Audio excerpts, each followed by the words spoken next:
নমস্কার, আপনারা দেখছেন বেঙ্গল পলিটিক্স। আমি রূপক, আমার সঙ্গে আছে অভিষেক সেনগুপ্ত, যাকে বেঙ্গল পলিটিক্সে সবসময় আপনারা দেখেন। আজকে হচ্ছে 28শে অগস্ট, একটা সিগনিফিক্যান্ট দিন বাংলার রাজনীতির ক্ষেত্রে, কারণ আজকে ছাত্র দিবস, যেটা পেরিয়ে এলাম আমরা আর কি, যেটা পেরিয়ে এলাম। সব তিন তরফে সভা হয়ে গেল একদম, ওই জন্যই আজকের এই ভিডিওটা করা, তোকে কিছু প্রশ্ন করার জন্যে, মানে কিছু জিনিস জানার জন্য। এই 28শে অগস্ট যদি এক বছর পিছিয়ে যাই, পরীক্ষার দিন, পরীক্ষা হবে না ছাত্র দিবস হবে, ক্যালকাটা ইউনিভার্সিটি, এই সংক্রান্ত একটা তুমুল আলোড়ন উঠেছিল। তখন তৃণমূল কংগ্রেস সরকার, মমতা ব্যানার্জি ব্যাপারটার মধ্যে ইনভলভ ছিলেন। আজকে এখন এই বিকেল 4টে, 4:30 বাজে, 3টে সভা ছাত্র পরিষদের, কংগ্রেস, ঋতব্রত তৃণমূল এবং মমতা বন্দ্যোপাধ্যায় তৃণমূল বা Kalighat Trinamool, what ever maybe, হয়ে গেল। এবং তুই 3টে ঘটনাই, 3টে সবাই অ্যাটেন্ড করলি, 3টে সবাই ঘুরে দেখলি একজন সাংবাদিক হিসেবে। আমি তোর কাছে জানতে চাইবো যে এই যে আজকের ছাত্র পরিষদের প্রতিষ্ঠা দিবস, এইটার সিগনিফিকেন্ট কী দেখলি জিনিস, একদম মানে সাংবাদিকের চোখে, সেইটা আমরা জানতে চাইছি, আমাদের দর্শকরা জানতে চাইছি। প্রথমেই যেটা একদম শুরুতে যেটা বলে দেওয়া দরকার, সেটা আমার মনে হচ্ছে যে আজকে যদি তুই ম্যান অফ দ্য ম্যাচকে যদি এই প্রশ্নটা যদি করিস, তাহলে আমি বলবো নিশ্চিতভাবেই মমতা বন্দ্যোপাধ্যায় এবং অভিষেক বন্দ্যোপাধ্যায়। কেন? আজকের ছাত্র সমাবেশ যেভাবে বিড়লা প্ল্যানেটোরিয়াম চত্বরে যেভাবে হয়েছে, দেখ, প্রথম একটা জিনিস দেখতে হবে যে হাইকোর্ট এটাতে কিন্তু বলে দিয়েছিল ঋতব্রত তৃণমূল এবং মমতা বন্দ্যোপাধ্যায় তৃণমূল কিন্তু 1500-র বেশি লোক আনতে পারবে না। আমি খুব দায়িত্ব নিয়ে বলতে পারি, বা যে মানুষ বা যে সাংবাদিকরা যারা ঋতব্রত তৃণমূলের রানী রাসমণি রোডের যে সভাটা কভার করেছেন, তারা নিশ্চিতভাবেই জানেন 1500 মানুষ সেখানে হননি, মানে উপস্থিত ছিলেন না সেখানে। কিন্তু বিড়লা প্ল্যানেটোরিয়ামের ওই চত্বরটাতে 1500 কেন, সেটা 15,000 বা তারও বেশি হলে কিন্তু অবাক হওয়ার কোনো জায়গা নেই। আমি এমন অনেকজনের সঙ্গে কথা বলেছি, তাদের বক্তব্য নিয়েছি, যারা বলছেন আমরা গতকাল রাত থেকে হাজির আছি এখানে। অর্থাৎ একটা আবেগ, দেখ, আমরা 21শে জুলাইয়ের ক্ষেত্রে কি দেখেছিলাম, যে একটা পুরনো কর্মীরা যারা দীর্ঘদিন মমতা বন্দ্যোপাধ্যায়কে চিনতেন, জানতেন, বুঝতেন, হৃদয় দিয়ে যাকে আগলে রেখেছিলেন বা হৃদয়ে জায়গা দিয়েছিলেন যাকে, সেই পুরনো কর্মীরা ওই দিনের সভায় এসে বুঝিয়েছিলেন মমতা বন্দ্যোপাধ্যায় এখনো শেষ হয়ে যাননি। 21শে জুলাইয়ের ঠিক 1 মাস 7 দিন পর তুই যদি সেই হিসেবে যাস, তুই দেখবি যে আজকের মানে 28শে আগস্টের সভাতে কিন্তু নতুন প্রজন্ম উঠে এসে তারা আজকে ছাত্র যুবকরা তারা মমতা বন্দ্যোপাধ্যায়ের সভা বা অভিষেক বন্দ্যোপাধ্যায়ের সভায় ভিড় করলেন। এটা একটা সিগনিফিকেন্স রয়েছে। পুরনো কর্মী, নতুন প্রজন্ম, তুই যদি দুটোকে ম্যাচ করাস, তাহলে এটা বলতে হয়, আমরা তো সবসময় বলি রাজনীতির ক্ষেত্রে, যে দলের সঙ্গে পুরনো কর্মী এবং নতুন প্রজন্ম থাকে, সেই দলই দল, সেই দলেরই মেরুদণ্ড আছে, সেই দলেরই সংগঠন আছে, সেই দলই গভীরে ঢুকে কাজ করে। মমতা বন্দ্যোপাধ্যায়ের আজকের সভা, তৃণমূল ছাত্র পরিষদের প্রতিষ্ঠা দিবস, আজকে কালীঘাটপন্থী যে সভা দেখলাম আমরা, তাতে কিন্তু পরিষ্কার রইল একটা জিনিস, এবং এই বার্তা বোধ হয় বিরোধী শিবিরেও, মানে বিজেপি শিবিরে, সরকার শিবিরে, প্রশাসন শিবিরে কিন্তু পরিষ্কারভাবে পৌঁছে গেল, মমতা বন্দ্যোপাধ্যায়ের কারিশমা আজও কোথাও বিন্দুমাত্র টাল খায়নি। মানে আজকে যদি বলা যায় যে অবশ্যই মানে দারুণ ম্যান্ডেট নিয়ে বিজেপি এসছে, এই মুহূর্তে শুধু বিজেপি আছে, মানে আমি বলছি যদি বিধানসভায় ভোটের সংখ্যা থাকতে বলি, এবং ঋতব্রত তৃণমূল, তারাও মূল তৃণমূল যারা মমতা বন্দ্যোপাধ্যায়ের তৃণমূল, সেটাকে ভেঙে তাদের সংখ্যাটা বেশি। তারপরও তুই বলতে চাই, তুই যখন বললি ম্যান অফ দ্য ম্যাচ, আমি শুধু আজকের এই সভা বা ছাত্র পরিষদের অনুষ্ঠানের নিরিখে বলছি না, এই মুহূর্তে কি পশ্চিমবঙ্গের সেরা বিরোধী মুখ যদি বলা যায় মমতা ব্যানার্জি, আনডাউটেড। তাহলে কেন বলছিস? এই কারণে আমি বলছি, দেখ, তুই শুধু এটা বাংলার রাজনীতিতে ব্যাপারটাকে ভাবিস না, তুই প্রেক্ষাপট যদি বড় করিস, তুই যদি দেশীয় রাজনীতির নিরিখে যদি চলে যাস, তাহলে তুই দেখতে পাবি মমতা বন্দ্যোপাধ্যায়ের যে উপস্থিতি বা মমতা বন্দ্যোপাধ্যায়ের যে প্রভাব, সেটা কিন্তু শুধুমাত্র বাংলায় নয়। এবং তুই একটা জিনিস হিসেব করে দেখ না, যে ভদ্রমহিলা ভোটে হারলেন, 80টা মাত্র আসন পেলেন, এবং অল অফ আ সাডেন দেখা গেল তার সঙ্গে রয়েছে 20 জন মাত্র বিধায়ক। হ্যাঁ, এখন হয়তো কাসিম সিদ্দিকিরা কয়েকজন ফিরে আসছেন, সেটা তো অন্য হিসেবে, ঠিক আছে, কিন্তু দেখলেন যে আমার সঙ্গে মাত্র 20 জন লোক দাঁড়িয়ে রয়েছে। আরো ভালো করে 2জন প্রমিনেন্ট মুখ কারা কারা, কুণাল ঘোষ এবং ওদিকে হচ্ছে কল্যাণ ব্যানার্জি, একদম, মানে 2 কম। তাহলে তোর হাতে রইল কি? তোর হাতে কার্যত কিছু রইল না। ওই অবস্থাতেও মমতা বন্দ্যোপাধ্যায় যখন দিল্লি গেলেন সোনিয়া গান্ধীর সঙ্গে মিটিং করতে, বৈঠক করতে, কথা বলতে, আলাপচারিতা রাখতে, দেখা গেল সোনিয়া গান্ধী জড়িয়ে ধরছেন। অর্থাৎ ভারতীয় রাজনীতিতে মমতা বন্দ্যোপাধ্যায়ের প্রভাব, গুরুত্ব এবং মমতা বন্দ্যোপাধ্যায় যে বিভিন্ন জায়গায় বিভিন্ন ছিঁড়ে যাওয়া সুতো বেঁধে ফেলতে পারেন তার প্রমাণ কিন্তু দেখাও গেল। পরবর্তীকালে যখন INDIA জোট যখন একটা মিলিতভাবে যখন একটা চিঠি পেশ করেছিল বা প্রতিবাদপত্র রেখেছিল, তখন কিন্তু দেখা গিয়েছিল যে শরিকরা তার আগে খানিকটা ইন্ডিয়া জোট থেকে মুখ ফিরিয়ে নিয়েছিল, তারা কিন্তু আবার মমতা বন্দ্যোপাধ্যায়ের ডাকে সাড়া দিয়ে সেই জোটে নাম লেখালেন। মানে ওই যে সম্মিলিত যে প্রতিবাদপত্র, তাতে তারাও স্বাক্ষর দিলেন। তার মানেটা কি? তার মানে হচ্ছে যে মমতা বন্দ্যোপাধ্যায়ের রাজনৈতিক প্রজ্ঞা, মমতা বন্দ্যোপাধ্যায়ের অভিজ্ঞতা এবং মমতা বন্দ্যোপাধ্যায়ের যে রাজনৈতিক যে পরিসর, যেটা মমতা বন্দ্যোপাধ্যায় যে রেডিয়াসটা তৈরি করেছিলেন, সেটা শুধুমাত্র বাংলায় সীমাবদ্ধ ছিল না কোনোদিনই। আজ মমতা বন্দ্যোপাধ্যায় হয়তো বিরোধী মুখ হিসেবে মমতা বন্দ্যোপাধ্যায় যে শুধু বাংলায় দাঁড়িয়ে রয়েছেন তা নয়, দিল্লিতে গেলেও কিন্তু মমতা বন্দ্যোপাধ্যায়কে বিরোধী মুখ মেনে নিতে হচ্ছে। কংগ্রেসের রাহুল গান্ধী রয়েছেন, রাহুল গান্ধী ইদানিং ভালো কাজ করছেন। এমন কিছু পুনেতে, বিশেষ করে পুনের যে সভাটা রাহুল গান্ধী করলেন, সেটা নিয়ে তো খুব চর্চা চলছে।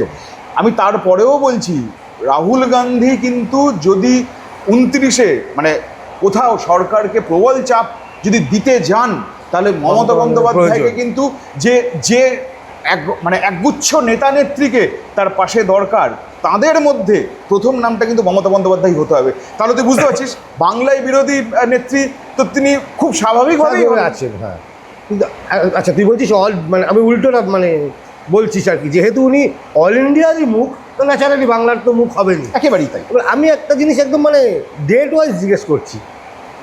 28শে অগস্ট 2025, যেটা ছাত্র পরিষদের ওই বিতর্ক, তখন দৈর্দণ্ড প্রতাপ মমতা বন্দ্যোপাধ্যায়, ক্ষমতাসীন মমতা বন্দ্যোপাধ্যায়, তার হাতে ক্ষমতা। ভোটের রেজাল্টে ক্ষমতা গেল 4 মে সম্ভবত। 4 মে। তারপর আমি দুটো, এত অবধি তো ঠিক আছে। 21শে জুলাইয়ের সভা তুই দেখেছিস, আজকের সভা তুই দেখলি। মমতা ব্যানার্জি, তুই বলছিস ম্যান অফ দ্য ম্যাচ আজকে 3টের নিরিখে, কিন্তু কেমন দেখলি মমতা বন্দ্যোপাধ্যায়কে? আজকের সবার নিরিখে বলছিস তুই? 21শে জুলাই 2026, বিরোধী মমতা বন্দ্যোপাধ্যায়ের 21শে জুলাই, ওটা প্রথম বড় সভা ছিল বোধ হয়। হ্যাঁ, অবশ্যই, ভোটের হারার পরে। এবং কার্যত প্রকাশ্যে বেরিয়ে আসা ওই প্রথম, সেই অ্যাঙ্গেলে ভাবলে। আর আজকে দ্বিতীয়বার, মাঝখানে বেরিয়েছেন, কিন্তু আজকে দ্বিতীয় বড় সভায় কি হচ্ছে? মমতা বন্দ্যোপাধ্যায় কীভাবে তার রণনীতি সাজাচ্ছেন, কীভাবে বদলে যাচ্ছেন? এই বদলে যাওয়া মমতার এখন জিজ্ঞেস করি। দেখ, একটা জিনিস হচ্ছে, মমতা বন্দ্যোপাধ্যায়ের সামনে অনেকেই বলতে শুরু করেছিলেন যে মমতা বন্দ্যোপাধ্যায়ের সামনে সবচেয়ে বড় চ্যালেঞ্জ হচ্ছে যে মমতা বন্দ্যোপাধ্যায়কে প্রি 2011, 2011-র আগের মমতা বন্দ্যোপাধ্যায় বিরোধী দলনেত্রী হিসেবে যে ভূমিকায়, যে আগ্রাসন বা যে ছটফটানি বা যে মমতা বন্দ্যোপাধ্যায় সবচেয়ে বড় অ্যাডভান্টেজের জায়গাটা কি জানিস? মমতা বন্দ্যোপাধ্যায় কিন্তু মানবিক মুখ। আমি যত সাংবাদিক, যত পুরনো নেতাদের ইন্টারভিউ করেছি, প্রত্যেকেই কিন্তু এই সিঙ্গেল কোটে এই কথাটা বলেছেন, তার মতো মানবিক মুখ খুব কম আছে। তো ফলে মমতা বন্দ্যোপাধ্যায় এই পুরো মিশেলটাকে আবার 2026-এ নিয়ে এসে কতটা দাঁড় করাতে পারছেন, এটাই তো আসল ব্যাপার ছিল। বিজেপির কাছেও এটাই দেখার বিষয় যে মমতা বন্দ্যোপাধ্যায় ওই বিরোধী আগ্রাসনটাকে নিয়ে ফিরে আসছেন একদম। কি মমতা বন্দ্যোপাধ্যায় হয়তো সব মিলিয়ে, হয়তো আমার কাছে যা হিসেব, বোধহয় সব মিলিয়ে গোটা 8বার বেরিয়েছেন। তার মধ্যে প্রথম যেটা এসেছিলেন হাইকোর্টে ভোটে হারার পর প্রথম, যেখানে তাকে চোর চোর স্লোগানও শুনতে হয়েছিল। তারপরে তিনি বেরোলেন যেদিন চেতলাই ঝামেলাটা হলো, সেদিনকে তিনি রাস্তায় এলেন। হাজরা মোড়ে যে ঝামেলাটা হলো, সেদিন তিনি রাস্তায় বেরিয়েছিলেন। তারপরে এই 21শে জুলাই হলো, তারপর তিনি ব্যারাকপুরে গিয়েছেন। হ্যাঁ, তারপরে তো আজকে সভা, আর এদিকে টুকটাক বেরিয়েছেন। আমি এইটা বলতে চাইছি যে মমতা বন্দ্যোপাধ্যায় কিন্তু তার প্ল্যানটা কিন্তু ছকে ফেলেছেন। কি ছকেছেন প্ল্যানটা? খুব সহজ প্ল্যান। মমতা বন্দ্যোপাধ্যায় খুব ভালো করে জানেন, বিজেপি যতই ক্ষমতায় আসুক না কেন, বিজেপির নিচু তলায় কোনো সংগঠন নেই। সংগঠনটা কখন তৈরি হবে? মমতা বন্দ্যোপাধ্যায়ের দলের ক্ষেত্রে কিন্তু একটা ব্যতিক্রম ছিল। 2011 সালে মমতা বন্দ্যোপাধ্যায় যখন ক্ষমতায় এসেছিলেন, তখন কিন্তু তৃণমূল কংগ্রেসের একটা সংগঠন ছিল, একটা বেস ছিল, একটা জমি ছিল পায়ের তলায়। সেটা বিজেপির নেই। BJP all of a sudden বাম বিরোধী আন্দোলন, কংগ্রেস থেকে আরো আসা, একদমই তাই। BJP all of a sudden ক্ষমতায় এসছে। ফলে বিজেপির তলায় পুরো ভোট এবং পঞ্চায়েত ভোটে প্রমাণ হয়ে যাবে যে বিজেপির তলার সংগঠনটা কি। মানে খুব স্বাভাবিকভাবে বিজেপিকে কিন্তু তৃণমূলেরও বেশ কিছু পুরনো লোকজন, নতুন লোকজন, এদেরকে নিয়ে একটা সংগঠন খাড়া করতে হবে, কোনো উপায় নেই। মানে যে কোনো বুদ্ধিমান দলই এটাই করবেন, মানুষ তো হঠাৎ করে গজাবে না। এক্স্যাক্টলি, মানে এমন নয় যে মানে আজ যারা তৃণমূল করতেন বা সিপিএম করতেন তাদের তো কেউ কেউ বিজেপিতে জয়েন করেছেন, হ্যাঁ, পরবর্তীকালে, মানে আমি বলছি ক্ষমতায় আসার আগেও তো তারা join করেছেন, এবং সেই ঢলটা তো থাকবে স্বাভাবিকভাবে। ফলে এই নিচে তলার জায়গাটা ধরে, ফলে আমার কাছে যেটা ব্যাপার হচ্ছে যে মমতা বন্দ্যোপাধ্যায়ের সামনে দুটো ভোট আছে। দেখ, তুই উপনির্বাচন দিয়ে কিছু হিসেব করতে পারবি না, মানে ধর বসিরহাটের লোকসভা উপনির্বাচন সেটা দিয়েও কিছু হবে না, যেমন রেজিনগর এবং নন্দীগ্রামের দুটো উপনির্বাচন সেটা দিয়েও কিছু হবে না। আসল পরীক্ষা মমতা বন্দ্যোপাধ্যায়ের কিন্তু পুরো ভোটে। পুরো ভোট অর্থাৎ শহর কেন্দ্রিক। এই যে অনেক ক্ষেত্রে বলা হয়েছে না যে গত 5 বছর 7 বছর মমতা বন্দ্যোপাধ্যায়ের দল বেসিক্যালি শহর কেন্দ্রিক হয়ে গেছিল। যে মমতা বন্দ্যোপাধ্যায়ের মধ্যে মাটির গন্ধ ছিল, যে মমতা বন্দ্যোপাধ্যায়কে গ্রামের মানুষ নিজের মানুষ বলে মনে করতো, সেটা থেকে মমতা বন্দ্যোপাধ্যায় অনেকটা বেরিয়ে চলে এসেছিলেন, এটা অনেকেই বিশ্বাস করতে শুরু করেছিল। ফলে মমতা বন্দ্যোপাধ্যায়ের কাছে এটা একটা বড় চ্যালেঞ্জ। আমি বলবো অ্যাসিড টেস্ট। মমতা বন্দ্যোপাধ্যায়ের যদি অ্যাসিড টেস্ট হয় তাহলে বিজেপিরও অ্যাসিড টেস্ট একই সঙ্গে। একদম, যদি পুরো ভোটে মমতা বন্দ্যোপাধ্যায়ের দল বেটার পারফর্ম করে, যদি বেশ কিছু আসন যদি ধরে রাখতে পারে, তাহলে কিন্তু বিজেপির কাছে একটা বড় বার্তা যাবে। 1 2 নম্বর হচ্ছে পঞ্চায়েত ভোট। যে পঞ্চায়েত ভোটে কিন্তু একটা সময়ের পর আমরা দেখেছি যখন তৃণমূল ক্ষমতায় এসেছিল, তুই 2012-13 পর থেকে পঞ্চায়েত কিন্তু আস্তে আস্তে আস্তে আস্তে তৃণমূলের দিকে চলে গিয়েছিল। হ্যাঁ, মানে বিজেপি যেটা, মানে বিজেপির বিরুদ্ধে যে অভিযোগটা সবচেয়ে বড়, যে বলা হয় যে বিজেপি ক্ষমতা আসার পরই তৃণমূল ভাঙিয়ে নিয়েছে, বিধায়ক ভাঙিয়েছে, সাংসদ ভাঙিয়েছে, নানা রকম অভিযোগ তোলা হয়। হ্যাঁ, সেটা তো একটা অন্য তত্ত্ব, সে নিয়ে একটা অন্যদিন না হয় অন্য ভিডিও আলোচনা করা যাবে। কিন্তু এই যে মমতা বন্দ্যোপাধ্যায় ক্ষমতায় আসার পর 2011 সালে কিন্তু কখনোই মমতা বন্দ্যোপাধ্যায় চেষ্টা করেনি যে বাম ভাঙিয়ে নেবো, অন্য কংগ্রেস ভাঙিয়ে নেবো, হ্যাঁ, মানে শুরুতে বিরোধীদের শেষ করে দেবো, এই চেষ্টাটা কিন্তু ইনিশিয়াল পার্টি উনি করেননি, পরের দিকে করেছেন, এ নিয়েও কোনো সন্দেহ নেই। ফলে মমতা বন্দ্যোপাধ্যায় কিন্তু 2013-14 থেকে তুই যদি হিসেব করে দেখিস, পঞ্চায়েতের যে মানে পঞ্চায়েতে ঢোকার যে প্রসেস বা প্রক্রিয়া বা যে টার্গেট নেওয়া, সেটা কিন্তু 2013-14 থেকে শুরু হয়েছিল এবং 2016 পর আরও আগ্রাসী হয়েছিল। হ্যাঁ, তো ফলে মমতা বন্দ্যোপাধ্যায়ের সামনে কিন্তু এই দুটো পুরো ভোট এবং পঞ্চায়েত ভোট, এই দুটো বড় মানে বড় টার্গেট। এই যে মমতা বন্দ্যোপাধ্যায় বলছেন না যে জেলায় জেলায় যাব, হ্যাঁ, মানে এবং শুধু জেলায় জেলায় যাবো ব্যাপারটা কিন্তু মমতা বন্দ্যোপাধ্যায় বলে দিয়েছেন, হয়ে গেল, ব্যাপারটা এরকম নয়। কিন্তু উপাসনা চৌধুরী, প্রিয়াঙ্কা অধিকারী, ময়না ব্যানার্জি, তারপর অর্ণব ব্যানার্জি, এরা যে নিচের যে নতুন নেতা যারা উঠে আসছেন ওপরে, এরা কিন্তু প্রত্যেকেই জেলা সফর শুরু করে দিয়েছেন অলরেডি। হ্যাঁ, দক্ষিণ 24 পরগনা, উত্তর 24 পরগনা, এই পার্টগুলো কিন্তু তারা ঘোরা শুরু করে দিয়েছেন।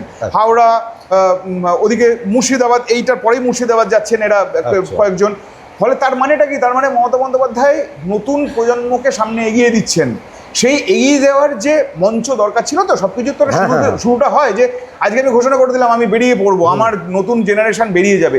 আজকে সেই ঘোষণাটাই তিনি এই মঞ্চে জানতে চাইছিলাম যে মমতা বন্দ্যোপাধ্যায় অ্যাকচুয়ালি বললেন কি, বার্তাটা কি দিলেন? মমতা বন্দ্যোপাধ্যায় খুব পরিষ্কার বার্তা, খুব স্পষ্ট বার্তা।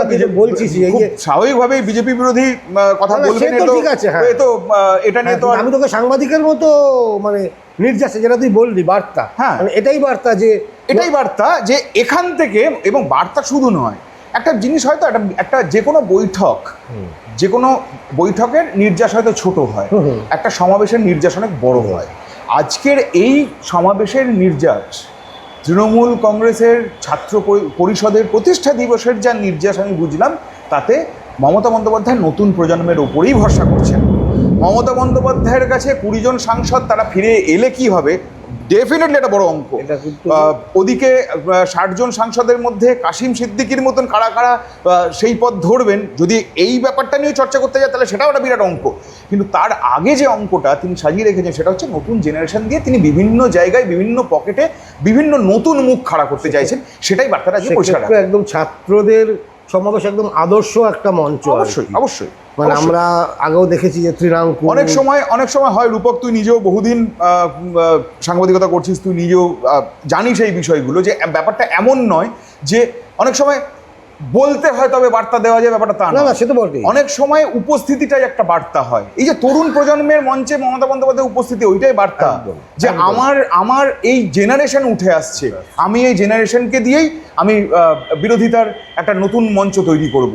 আমার সঙ্গে পুরনো লোকেরা থাকবেন, পুরনো কর্মীরা থাকবেন, পুরনো নেতারা থাকবেন, তারা থাকবেন, কিন্তু নতুন জেনারেশনের আগ্রাসনটা সেটা নতুনের পুরনের মানে যারা পুরনোপন্থী তাদের মধ্যে হয়তো সেই আগ্রাসনটা নেই, তাদের মধ্যে থেকে নতুনদের মধ্যে থেকে ওই আগ্রাসনটা মমতা বন্দ্যোপাধ্যায় তুলে ধরতে চাইছেন। মানে আমার তোর কথা শুনে আমরা কথায় কথা বলি না যে অমুক 2.0, এটা তো আমার মনে হচ্ছে মমতা বন্দ্যোপাধ্যায় 3.0। কারণ হচ্ছে হ্যাঁ, মানে মমতা বন্দ্যোপাধ্যায় বিরোধী নেত্রী হিসেবে একটা লড়াই তার ছিল, তারপরে তার একটা গভর্নেন্সের জায়গা এলো মুখ্যমন্ত্রী হিসেবে।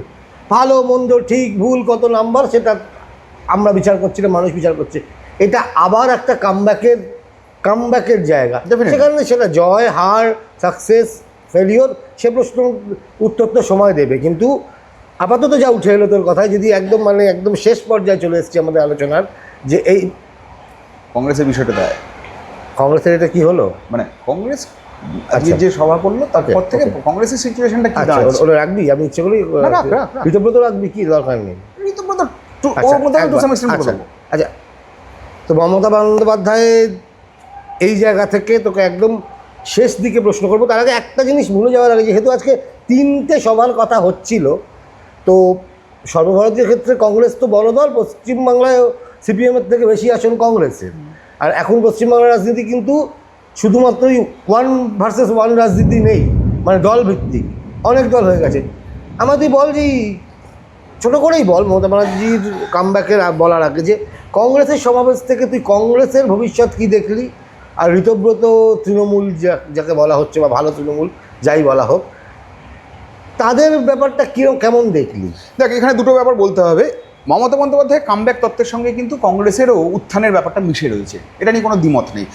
একটা জিনিস খুব পরিষ্কার, আমি কংগ্রেসের একাধিক ইন্টারভিউ করেছি, সেখান থেকে একটা জিনিস আমি বুঝতে পেরেছি, কংগ্রেস কিন্তু এই উপনির্বাচন, পুরো ভোট, পঞ্চায়েত ভোট, এইসব কোনো ইলেকশনেই কিন্তু কংগ্রেস কিন্তু কোনো অবস্থায় তৃণমূল কংগ্রেসের সঙ্গে জোট করবে না। তাহলে কখন করবে? 29-এর ইলেকশনটার সময়, লোকসভা ইলেকশনটার সময় করবে। অর্থাৎ বড় মঞ্চের আগে ওয়ার্ম আপ ম্যাচ হিসেবে দুটো দলে নিজেদেরকে দেখে। দেখ, একটা জিনিস ভুলে গেলে চলবে না, 41% মমতা বন্দ্যোপাধ্যায় ভোট পেয়েছেন, সেটা যদি কমেও যায়, আমি ধরে নিচ্ছি 20% গিয়ে দাঁড়াবে, তার মানেটা কি? 20% তো কম নয় রে ভাই। গত 2016-র পর থেকে তুই সিপিএম 20% ভোট পেয়েছে কোনো জায়গায়? আবার লোকসভার অঙ্কটা আলাদা। হ্যাঁ, লোকসভা অঙ্কটা আলাদা। এর মাঝে যদি তৃণমূল কংগ্রেস এবং কংগ্রেস যদি মিশে যায়, তাহলে ফলে লড়াই অনেক স্ট্রং হয়ে যাবে। কেন এই জায়গাতে কংগ্রেসের উত্থান, বা কংগ্রেস কেন এই যে হাতমক্সের জায়গাটা কেন কংগ্রেস ওপেন করতে চাইছে, ওয়ার্ম আপ কেন ওপেন করতে চাইছে, তার পেছনে বড় কারণ হচ্ছে যে কংগ্রেসও বুঝতে পারছে আস্তে আস্তে যে বাংলার বুকে, পশ্চিমবঙ্গের বুকে বিরোধী ময়দানটা বেশ বড় হয়ে দাঁড়িয়েছে। তার একটা ফালি নিশ্চিতভাবেই সিপিআইএম নেওয়ার চেষ্টা করছে, একটা ফালি মমতা বন্দ্যোপাধ্যায় নেওয়ার চেষ্টা করছেন, একটা ফালি সেটা সেই অ্যাঙ্গেল থেকে কংগ্রেসও নেওয়ার চেষ্টা করছে। এই কংগ্রেস আজকে আমি যা ওদের মহাজাতি সদনে ওদের আমি যা ছাত্র পরিষদের যে প্রতিষ্ঠা দিবস তার যে সমাবেশ আমি দেখলাম, মানে ওদের যে মিটিং মিছিল বা ভেতরে বক্তব্য ভাষণ আমি দেখলাম, সমস্ত প্রথম সারির নেতারা রয়েছেন, এবং শুধু এমন নয় যে শুভঙ্কর সরকার সহ বাংলার নেতারা শুধু রয়েছেন তা নয়, হ্যাঁ, এমনকি প্রশান্ত যোশীও রয়েছেন, হ্যাঁ, যিনি বাংলার দায়িত্বে রয়েছেন এই মুহূর্তে। ফলে সর্বভারতীয় প্রচুর মুখ রয়েছে। এই পরিস্থিতিতে একঝাঁক ছাত্রের উপস্থিতি মানে খুব স্বাভাবিকভাবে এটা বুঝে নিতে হবে যে ছাত্রদের মধ্যে থেকে একটা খুব স্বাভাবিক একটা প্রবণতা আসছে কংগ্রেসের দিকে। এবং আমি বেশ কিছু ছাত্র নেতা, ছাত্র কর্মী তাদের সঙ্গে কথা বলছিলাম, তারা বলছে যে গত বছরও পর্যন্ত এরকম সিচুয়েশন ছিল না। বেশ কিছু তাজা মুখ, নতুন মুখ, যারা কখনো ছাত্র রাজনীতির ধারে কাছে ছিল না, তারা এই অলিন্দে ঢোকার চেষ্টা করছে। তার মানে কংগ্রেস কোথাও একটা পছন্দের জায়গা তৈরি করতে পারছে, মানে বিকল্প পছন্দ, খুব স্বাভাবিকভাবে একদম। ফলে আজকে ওদের 54 বছর ধরে ওরা মহাজাতি সদনে ওদের প্রতিষ্ঠা দিবস পালন করে থাকে, এখনও এটার তো আর ব্যতিক্রম হয়নি, আজও সেখানেই তারা করেছে। কিন্তু এই যে নতুন একঝাঁক মুখে এসে যাওয়া, তার মানে কি? আমরা তো বলি যে কোনো দলকে খুব ভালো, মানে একটা অক্সিজেন দিতে পারে নতুন প্রজন্ম, সেটা কংগ্রেস তার মানে একটু একটু করে পাওয়া শুরু করেছে। তাহলে কংগ্রেসে যদি কামব্যাক হয়, কেন্দ্রে কংগ্রেসে কামব্যাকের চেষ্টা চলছে, বঙ্গেও কংগ্রেসে কামব্যাকের চেষ্টা করছে, দুটো একসঙ্গে মিলে গেলে তো খুব স্বাভাবিকভাবেই কংগ্রেস অনেক বেশি শক্তিশালী হয়ে উঠবে। আর ফার্দার যে পার্টটা তুই ঋতব্রত বন্দ্যোপাধ্যায় নিয়ে যে পার্টটা তুই বলতে চাইছিস, সেটাতে ঋতব্রত বন্দ্যোপাধ্যায় আজকে একটা দাবি তুলেছেন যে যত দ্রুত সম্ভব তিনি বলেছেন সিপিআইএমের সময় কলেজে রাজনীতির প্রবেশ, কলেজ মানে শিক্ষাঙ্গনে রাজনীতির প্রবেশ শুরু হয়ে যায়। তিনি বলেছেন যে মমতা বন্দ্যোপাধ্যায়ের সময় সেটা আরও বেশি বেড়ে গিয়েছিল, কিন্তু তারপর থেকে এখনো পর্যন্ত ছাত্ররা নির্বাচন হয়নি, এখনো 2020 সালে শেষ নির্বাচন হয়েছে, সেই নির্বাচনটা ফিরিয়ে নিয়ে আসা হোক। একই সঙ্গে তিনি আবার এও বলেছেন যে হ্যাঁ, মানে যে বিজেপির যে বিভিন্ন গভর্নিং বডিতে যে বিজেপির যে নেতাদের যে অগ্রাধিকার দেওয়া হচ্ছে সেটারও তিনি কিয়দংশে সমালোচনা করেছেন। ফলে তিনিও এটা বলতে চাইছেন যে সরকারকে যেন সঠিক পথে দেখ, তিনি সরকারিভাবে অস্থায়ী, হয়তো কোর্টের নির্দেশ অনুযায়ী তিনি হয়তো অস্থায়ী বিরোধী দলনেতা, বিরোধী দলনেতা তো সেটাই অস্বীকার করা যাবে না। জিজ্ঞেস করলাম। ফলে ঋতব্রত বন্দ্যোপাধ্যায়ের বক্তব্যকেও কিন্তু একবারে উড়িয়ে দেওয়া যাবে না, দেওয়ার জায়গায় নোবেয়ার করে দেওয়া যাবে না। ফলে তিনিও কিন্তু নিজের মতন করে একটা বক্তব্য রাখার চেষ্টা করেছেন, মানে কোথাও তিনি নিজের স্ট্যান্ডার্ডটা ক্লিয়ার করেছেন। এটা এই পার্টে বোঝা যাচ্ছে একটা জিনিস, যে ঋতব্রত বন্দ্যোপাধ্যায়ের দল বা ঋতব্রত বন্দ্যোপাধ্যায়ের সঙ্গে থাকা বাদবাকি লোকজন তাদের কি হবে না হবে সে তো সময় বলবে, কিন্তু কংগ্রেস এবং তৃণমূল কংগ্রেস মমতা বন্দ্যোপাধ্যায়ের উত্থানের সঙ্গে, মানে আবার প্রত্যাবর্তনের সঙ্গে, উত্থান নয় বা পুনরুত্থানের সঙ্গে কংগ্রেসের মিশে যাওয়ার যে তত্ত্বটা, সেটা ক্রমশ স্ট্রং হচ্ছে। একদম শেষ যে প্রশ্নটাই শেষ করতে যাচ্ছিলাম, যে একদম তোর চোখে মমতা ব্যানার্জির সামনের কদিন, মানে সামনের কদিনের গেম প্ল্যান কী হতে পারে বা কী হতে চলেছে, তোর কাছে কি খবর, সব মিলিয়ে কি পর্যবেক্ষণ? খবর তো হয় না এইভাবে। হ্যাঁ, দেখ আমার একটা জিনিস মনে হয়েছে, একটা তো পার্ট তোকে বললাম যে এখন থেকেই পুরো ভোটের জন্য ছক সাজা শুরু করে দিয়েছেন তিনি, কিন্তু তার আগে মমতা বন্দ্যোপাধ্যায় কিন্তু যে মানে উপনির্বাচন শাসকের কন্ট্রোলেই পুরো ব্যাপারটা থাকে, ফলে খুব একটা লড়াইয়ের জায়গা নেই এরকম ভাবছে না, কিন্তু ওয়াক ওভার দেওয়ার কোনো জায়গা না। ফলে তৃণমূল লড়াই করবে। এবার কাদের প্রজেক্ট করা হবে সেটা কিন্তু সবচেয়ে বড় ব্যাপার। আমার মনে হয় মমতা বন্দ্যোপাধ্যায় এইটা হয়তো ভাবছেন, এই উপনির্বাচনগুলোতে নতুন প্রজন্মের যে মুখ, যাদের অঞ্চলে তৃণমূল হয়, ঋতব্রত তৃণমূল হয়ে গেছে, অঞ্চলে তৃণমূল, যেটাতে একটু আগে বিজেপির সংগঠন কমের কথা বললি, তৃণমূলের একটা মারাত্মক নিচু লেভেলে কর্মী সমর্থকরা ছিলেন, কর্মী বিশেষ করে। তো আজকে মমতা বন্দ্যোপাধ্যায়ের হাতে সেই লোকগুলো কি আছে, মানে পুরো এতটা বড় পঞ্চায়েত পুরো ভোট লড়ার মতো? দেখ, একটা জিনিস অস্বীকার করা যাবে না, সরকারে থাকলে আজ যদি তুই মুখ্যমন্ত্রী হোস, খুব স্বাভাবিকভাবেই আমরা যারা সাংবাদিকতা করি বা যারা সাংবাদিকতা করিও না, মানে আমি যদি আমজনতা হিসেবে ভাবি, আমি খুব স্বাভাবিকভাবে আমি চেষ্টা করবো তোর এটা হয় মুখ্যমন্ত্রী কেন, পাড়ার ক্লাবের সেক্রেটারি হলেও তোর বৃত্তে থাকার চেষ্টা আমি করবো। হ্যাঁ, যখন মমতা বন্দ্যোপাধ্যায় শাসক ছিলেন তখন খুব স্বাভাবিকভাবে যে লোকটার উষ্মা রয়েছে, যে লোকটার অভিযোগ রয়েছে একাধিক, যে লোকটা রেগেও হয়তো রয়েছে, যে লোকটা দল ছেড়ে দেবো ভাবছে, সে মুহূর্তে সে ছাড়তে পারেনি। একটাই কথা ভেবে যে শাসক দল তো ছেড়ে গেলে তো মুশকিল হতে পারে। ফলে মমতা বন্দ্যোপাধ্যায় ক্ষমতা হারানোর পর সেই পোর্শনটা বেরিয়ে গেছে। এবার সেই পোর্শনটা বেরিয়ে গেছে মানে এমন নয় যে একদম 100% বেরিয়ে চলে গেছে, বরং যারা পুরনো নেতা নেত্রী ছিলেন বা যারা পুরনো কর্মী ছিলেন তারা কিন্তু রয়ে গিয়েছেন। অর্থাৎ মমতা বন্দ্যোপাধ্যায়ের হাতে কিন্তু এখনও স্ট্রেংথ যদি তুই বলতে যাস, তাহলে সেদিন যদি 100 থেকে থাকে শাসক থাকার সময়, তাহলে মমতা বন্দ্যোপাধ্যায়ের হাতে কিন্তু আজও 40 আছে। তো ফলে এই 40টা কিন্তু মমতা বন্দ্যোপাধ্যায়ের ডেফিনেটলি, দেখ তোর সব বেনজল বেরিয়ে যাওয়ার পর তোর হাতে যতটুকু পড়ে থাকে সেটা তো তোর সম্পদ, একদম। তো সেটাই মমতা বন্দ্যোপাধ্যায়ের হাতে এখন রয়েছে। এবং যেটা আমি তোকে বলতে চাইছিলাম সেটা হচ্ছে যে আমার মনে হয় উপনির্বাচনগুলোতে নতুন প্রজন্মের নেতা নেত্রীকে তুলে ধরা উচিত, মানে উপাসনা, প্রিয়াঙ্কা, ময়না, এদেরকেই উপনির্বাচনগুলোতে টেস্ট করো। একদম। তাহলে কি হবে, এদের এক্সপিরিয়েন্স বাড়বে, যত এদের এক্সপিরিয়েন্স বাড়বে তত কিন্তু এরা নিজেদের পলিটিক্যালি অনেক বেশি বেটার জায়গায় পৌঁছানোর চেষ্টা করতে পারে। একদম।